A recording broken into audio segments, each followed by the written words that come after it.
Olá, bem-vindo ao Geografia em Casa. Bem-vindo à minha casa, Fidelis aqui para continuar a nossa aula de solos. Muito bem. Hoje a gente vai falar de classificação dos solos aqui no Brasil, tá? Pessoal, a primeira coisa que a gente tem que entender, a gente tem classificações por país. Então, cada país vai ter uma classificação diferente. Então, pode ser que o mesmo solo aqui no Brasil tenha um nome diferente nos Estados Unidos, tenha um nome diferente na Argentina, tenha um nome diferente na Rússia. Cada país vai desenvolver o seu próprio nome, sua própria classificação. Quem classifica os solos aqui é a Embrapa, com os nomes oficiais, óbvio. Mas a gente tem a nomenclatura popular. E aí a gente vai dividir os solos brasileiros em quatro a partir da nomenclatura popular aí. O primeiro, que é muito famoso, principalmente para a gente aqui do estado de São Paulo, é a terra roxa, né? Pessoal, terra roxa que não é roxa. Olha só, já vou tirar isso da cabeça de vocês.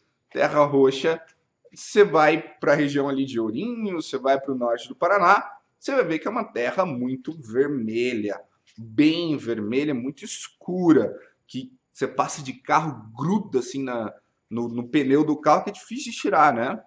Só que não é roxa. E por que o nome Terra Roxa? O nome Terra Roxa se dá, pessoal, porque na imigração ali, no comecinho do século XX, quem veio aqui para a região do norte do Paraná e São Paulo foram os italianos. E aí, os italianos, o vermelho para os italianos é o rosso, né? A partir daí eles viravam terra rossa, terra rossa.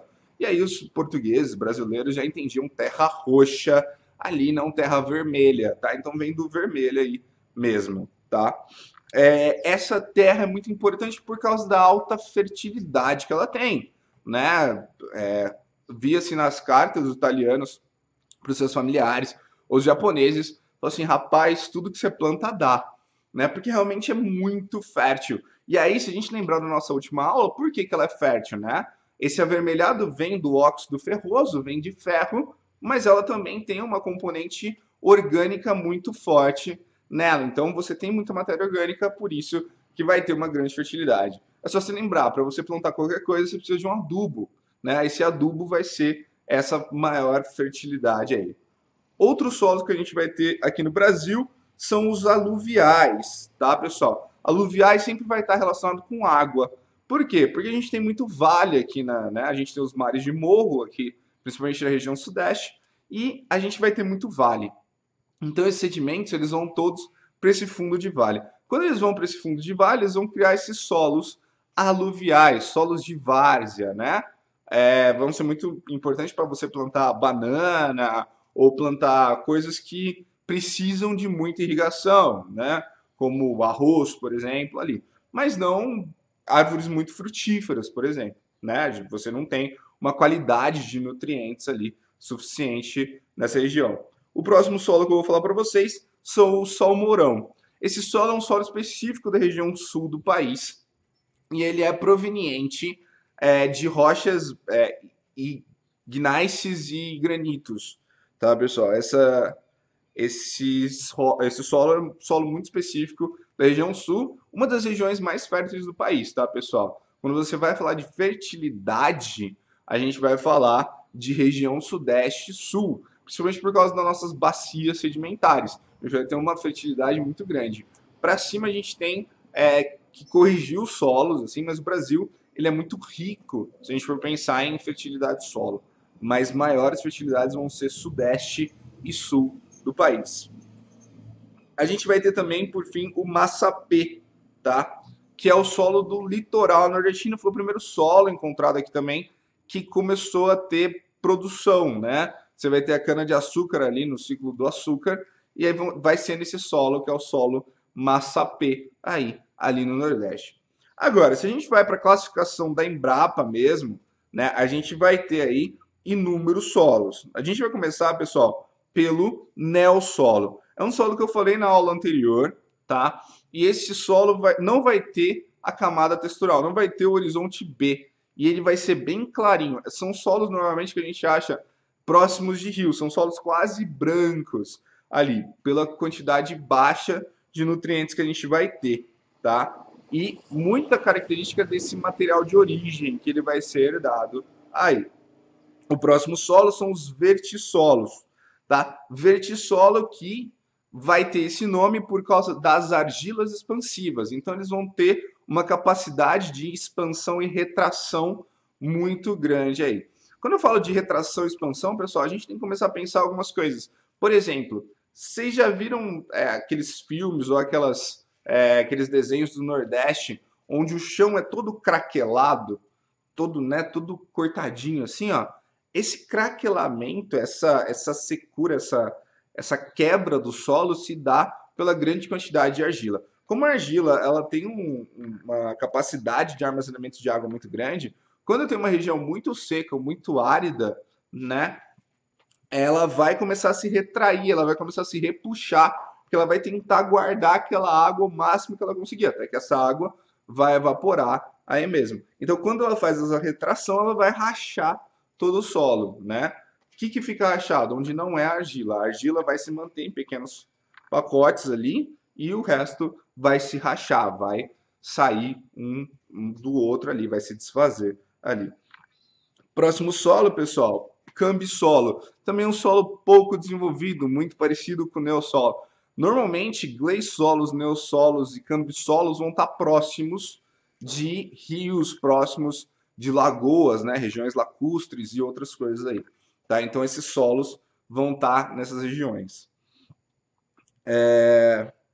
Chernossolo, tá? Chernossolo, então, no horizonte A, ele vai ter cálcio, magnésio e potássio. São as três partes aí principais e é um solo extremamente fértil, né? Quando eu tenho esses três componentes aí, ele é extremamente fértil.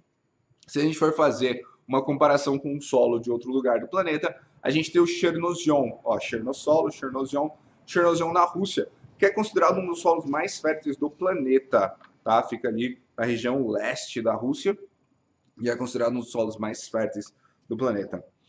Luvisolos, pessoal, B-textural bastante desenvolvido com muita argila, muito mais argila do que silt e areia. Pessoal, você tem que lembrar que areia, silt e argila estão numa relação direta, tá? Então, se eu tenho mais argila, eu vou ter menos areia, menos silt. Se eu tenho mais areia, eu vou ter menos argila, menos silt. Se eu tenho mais silt, eu vou ter menos areia, menos argila, tá? Os três ali vão ser componentes minerais, e se eu tenho mais de um, eu vou ter menos dos outros.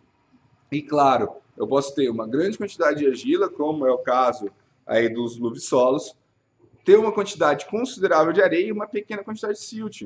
Como eu posso ter uma pequena quantidade de areia e uma quantidade considerável de silt também. Próximo aí, argissolo. O nome dele já fala o que ele é. Argissolo, argila.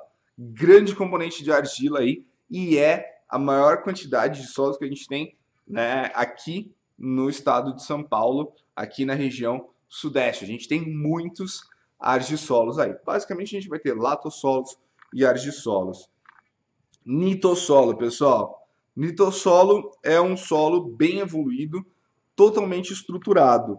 Quando eu falo totalmente estruturado, ele vai ter horizontes O, A, B, C e R, tá?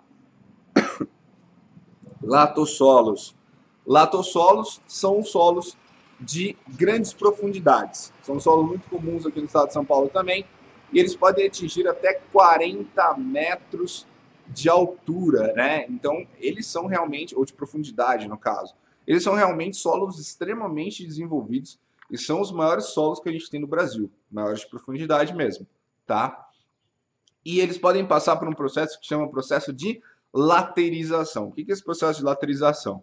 Quando a gente tem a chuva, né, e a chuva vai permear por esse solo, ele vai começar a reunir a grande quantidade de óxido de ferro que ele vai ter.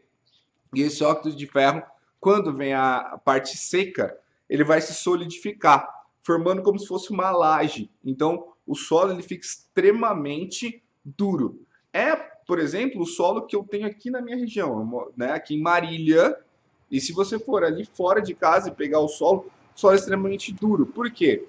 Porque esse latossolo que eu tenho aqui, ele formou essa camada de laterização aí. É como se fosse uma laje mesmo, muito difícil de você colocar as coisinhas. Então, normalmente só nasce gramíneas. É muito difícil você plantar alguma coisa nesse tipo de solo aí. Próximo solo, pessoal, spodossolos, tá? Spodossolos vai estar relacionado com alumínio. Esse alumínio ele vai estar todo ali presente, então vão ter vários componentes aluminiosos. E esse alumínio é importante, porque ele traz uma certa fertilidade para o solo, precisa de uma certa correção, mas ele traz. Normalmente, como o Brasil é um grande produtor de bauxita, ele vai estar relacionado com essas regiões aí de extração de bauxita também, que é a base do alumínio comercial que a gente está acostumado. Planossolos, tá? Eles perdem argila na parte superior dos solos e tem muita argila no seu interior, né? Nas suas regiões mais profundas. O que isso vai fazer? São solos secos em superfície, mas muito úmidos em subsuperfície.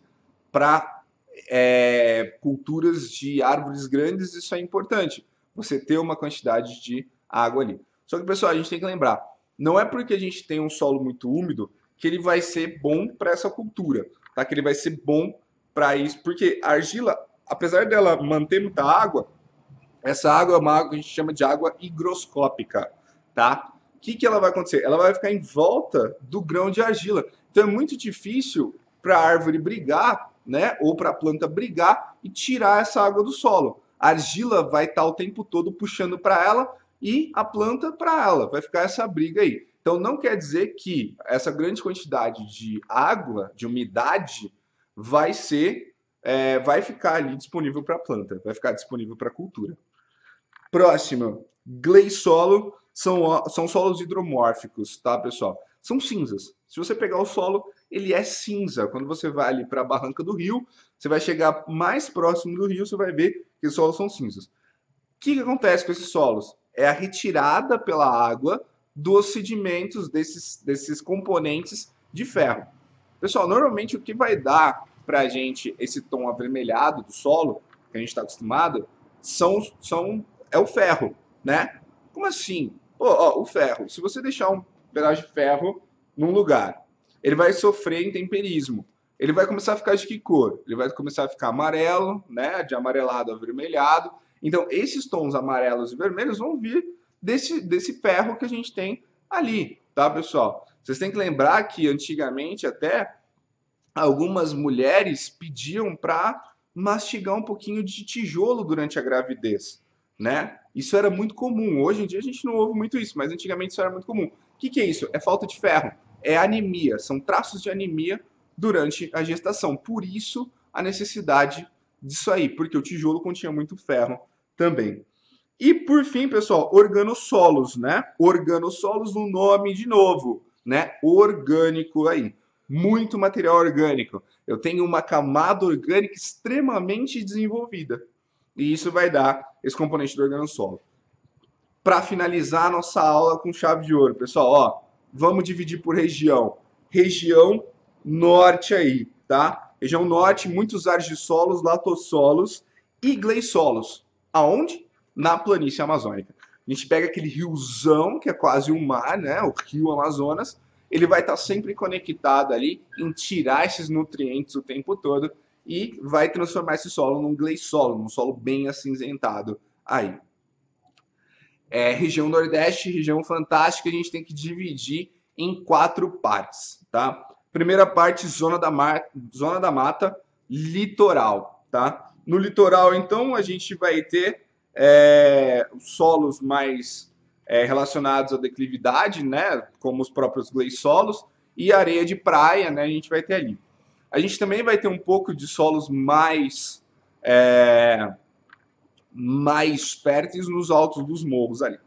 Se a gente for para o outro lado, ó, saímos do litoral nordestino, vamos lá para a divisa entre o Maranhão e o Pará, né? A gente tem ali divisão e a gente vai ter ali o meio norte, que é essa região de transição. Então a gente vai ter solos, latossolos e argissolos da região norte ali, adentrando o nordeste também. Depois disso, mais 2 regiões, sertão nordestino que é esse sertão mais árido também. Só que a região mais árida ainda a gente chama de agreste. Essa é a diferença do sertão nordestino para o agreste nordestino. O agreste ele é extremamente árido, com processos de desertificação. Já o sertão ele é um pouco menos árido, com um pouco mais de umidade ainda. Toda essa falta de umidade acontece no Nordeste por causa do Planalto da Borborema, que impede que o vento úmido passe. Então ele é uma projeção alta de relevo, onde o vento vai deixar a umidade aqui na zona da mata, vai deixar a umidade no litoral e vai passar seco ali para a região do Nordeste. Região Centro-Oeste, latossolos e neossolos. É uma região que está o tempo todo se modificando e é uma região que, para produções extensivas, ela é excelente. Se você for plantar soja, milho, essas coisas, é excelente. Mas se for árvores frutíferas, você precisa de fertilidade, você vai precisar de correção aí. Região Sudeste, áreas de solos e latossolos, é o que a gente tem por aqui. E região Sul é muita matéria orgânica e muitas unidades de solo diferentes. Neossolos, plintossolos, cambissolos, todos esses solos você vai encontrar na região sul do país. É uma região extremamente fértil, né? Não só o norte do Paraná, que a gente vai ter a terra roxa e tudo mais, mas também a região do Lagoa dos Patos, toda a região do Rio Grande do Sul. Fechou? Essa foi a aula de classificação dos solos. Vejo você na próxima. Valeu!